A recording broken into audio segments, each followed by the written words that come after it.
Մանակ այսօր մեծ պահքի երկրորդ կիրակին է, որ անվանվել է արտաքսման կիրակի։ Իր մեջ ունի մարդու դրախտից արտաքսման խորհուրդը։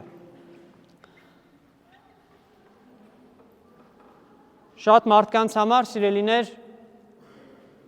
այս խորհուրդը կամ առհասարակ մեղքի դեմ պայքարը, մեղքը այդքան կարևոր հարցեր չեն ներկայացնում իրենցից, բայց վստահաբար յուրաքանչյուր հոգևորականի համար, յուրաքանչյուր հոգևոր մարդու համար, ով ամեն օր պայքար է մղում մեղքի դեմ, բավական կարևոր հարցեր են, թե ինչ բան է մեղքը և ինչպես կարող է մեղքի դեմ պայքարում հաջողության հասնել։ Որովհետև շատերս խոստովանենք, որ չենք ուզում մեղք գործել, ուզում ենք արդար, մաքուր և սուրբ կյանքով ապրել, ուզում ենք լավը լինել, մաքուր լինել, բայց չնայած նրան, որ չենք ուզում մեղք գործել, կամա թե ակամա, գիտությամբ թե անգիտությամբ գործում ենք։ Ուրեմն ինչու՞մն է խնդիրը, մենք որպեսզի կարողանանք մեղքի դեմ պայքարում հաջողության հասնել, պետք է նախ և առաջ այս հարցերի մասին մտածենք, սիրելիներ։ Ինչու՞մն է խնդիրը, որ մենք չենք ուզում մեղք գործել, բայց գործում ենք։ Պողոս առաքյալը իր Հռոմեացիներին ուղղված նամակի 7-րդ գլխում, տեսեք Պողոս առաքյալը, որ հոգևոր կյանքում մեծագույն վերելքների, հաջողությունների հասած մեկն էր, հետևյալն է գրում. Երբ ես ուզում եմ բարին գործել, իմ դեմ չարն է ելնում։ Հաճելի է ինձ Աստծո օրենքը ներքին մարդու տեսակետից, բայց իմ մարմնի անդամների մեջ տեսնում եմ մի այլ օրենք, որ պայքարում է իմ մտքի օրենքին հակառակ, և ինձ գերի է դարձրել մեղքի օրենքին, որ կա իմ մարմնի անդամների մեջ։ Ինչ խղճալի մարդ եմ ես։ Անգամ Պողոս առաքյալը, սիրելիներ, կրկնեմ, որ մեծ հաջողությունների էր հասել հոգևոր կյանքում, հետևյալն է գրում, որ ես ցանկանում եմ բարիք գործել, բայց շարունակ չարիք եմ գործում։ Ինձ հաճելի է Աստծո օրենքը, ես չեմ ուզում մեղք գործել, բայց նորից տրվում եմ այդ մեղքի վիճակին։ Եվ հիմա մեր օրինակով, սիրելիներ, վստահաբար բոլորս, որ այստեղ ենք, չենք ուզում մեղք գործել։ Շատ տղամարդիկ լսել են, որ հետևյալ խոսքն են ասում, որ չեն ուզում հաղորդությունից առաջ կամ հաղորդությունից հետո ծխախոտ օգտագործել, օրինակ։ Պայքարում են դրա դեմ, շատ երկար ժամանակ են պայքարում, բայց նորից պարտվում են այդ պայքարում։ Շատերս չենք ցանկանում բարկանալ, բայց բարկանում ենք։ Չենք ցանկանում հայհոյել, չենք ցանկանում չար խոսք մեր բերանից դուրս գա։ Շատերը պայքարում են հպարտության դեմ, նախանձի դեմ, բարկության դեմ,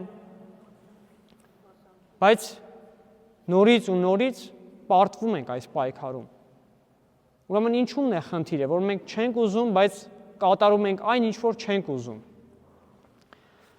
Օգոստինոս Երանելին իր խոստովանություններ գրքում մի շատ հետաքրքիր օրինակ է բերում։ Տեսեք, նույն Օգոստինոս Երանելին է ասում. անում եմ այն, ինչ որ չեմ ուզում։ Ասում է, եթե մեր կամքը, մեր միտքը ցանկանում է, որ մենք մեր ձեռքը բարձրացնենք և մեր ձեռքը հնազանդվում է մեր մտքին, այսինքն այդքան հզոր է մեր միտքը, որ եթե ցանկացա, որ մենք մեր ձեռքը բարձրացնենք կամ ոտքը առաջ գցենք և քայլենք, մեր միտքը, մեր ձեռքը կամ մեր անդամները հնազանդվում են մեր մտքին, մեր կամքին։ Ապա ինչու՞մն է խնդիրը, որ մենք չենք ցանկանում մեղք գործել, բայց գործում ենք։ Օգոստինոս Երանելին ասում է, խնդիրը հետևյալն է, որ մենք լավ չենք ցանկանում։ Մենք ամբողջ սրտով չենք ցանկանում հրաժարվել մեղքից։ Թերևս այո, բոլորիս մեջ էլ ցանկությունը կա, որ այդ մեղքը չգործենք, բայց ամբողջ սրտով չենք ցանկանում։ Մենք մեր ներսում այդ մեղքի արմատները փայփայում ենք, գուրգուրում ենք մի տաքուկ անկյունում, արտաքինից պայքարում ենք դրանց դեմ, բայց դրանց արմատներին ուշադրություն չենք դարձնում։ Չենք խորանում, թե ինչու ենք հատկապես մենք բարկանում։ Ինչու ենք հատկապես մենք չարիք գործում։ Եվ հիմա Ադամի եւ Եվայի պատմությունը, որ բոլորիս քաջ հայտնի է եւ անգամ այն մարդիկ, որ Աստվածաշունչ չեն կարդացել, բայց վստահաբար իրենց հարազատներից, բարեկամներից ոնց էլ չլինի լսած կլինեն, թե ինչի մասին է Ադամի Եվայի պատմությունը։ Եվ որպեսզի մենք հաջողության հասնենք մեղքի դեմ պայքարում, ստիպված ենք ետ գնալ։ Թերթել Աստվածաշնչի էջերը, հասնել առաջին էջին, կարդալ Ծննդոց գրքի 3-րդ գլուխը եւ հասկանալ, թե մեղքը որտեղից առաջ եկավ։ Ինչ բան է մեղքը եւ ինչու ենք մենք մեղք գործում։ Ադամի Եվայի պատմությունը հետեւյալն է, սիրելիներ։ Աստված ստեղծեց մարդուն դրախտում եւ ամեն ինչից օգտվել թույլատրեց։ Եվ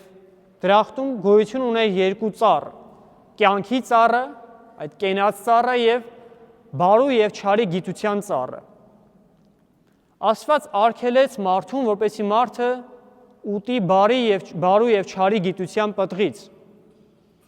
Եվ ասաց այն օրը, երբ ուտես, մահով կմեռնես։ Բայց եկավ օձը, որ ամենախորամանկն էր կենդանիներից, եւ Եվային ասաց. ճիշտ է, որ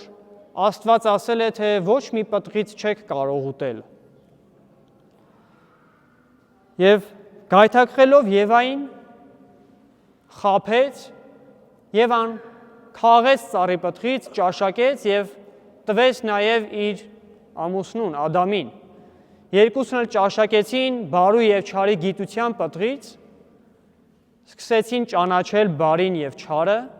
եւ տեսան, որ մերկ են եւ թաքնվեցին Աստծուց։ Եվ երեկոյան լսեցին Աստծո ոտնաձայները, որ քայլում էր դրախտում։ Եվ Աստված կանչեց Ադամին, ասաց. «Ուր ես, Ադամ»։ Սրա մասին շատ հոգևոր հայրեր են խոսել, սիրելիներ,